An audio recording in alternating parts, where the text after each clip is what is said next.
На железничката пруга Гевгелија Скопје, кај железничката станица во село Дуброво, вчера во 16 часот и 30 минути, во моментот кога возот запрел принудно заради затворен сигнал кај железничката станица Неготино, полициски службеници забележале како две лица мигранти скокаат од возот и бегаат.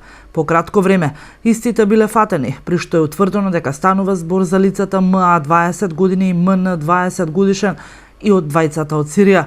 Товарниот воз бил управуван од ЗМ 51 годишен од Скопје и ДГ 53 годишно од Скопје, а од превземените мерки било утврдено дека со машиновозачот претходно било договорено во возот да се качат мигрантите за одредена сума пари и мобилен телефон.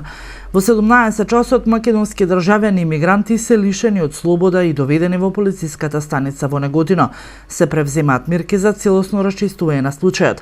Полицијата разоткри уште еден случај поврзан со мигранти кога вчера вечер околу 23 часот и 30 минути на местноста викана Штипска петља даделе знак за запирање на товарно возило Мерцедес.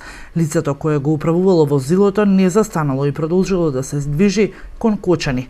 На околу 1 километар пред селото Долни Балван го запрело возилото и избегало од непознат правец. Од превземени мерки при контролата во товарното возило биле пронајдени 40 на лица мигранти од Сирија, меѓу кои повеќето биле деца. Мигрантите се однесени во полициска станица во Штип, а во текот на денешниот ден ќе бидат префрлени во прифатниот центар во Гевгелија. Се превземаат мерки за пронаоѓање на возачот и за целосно расчистување на случајот.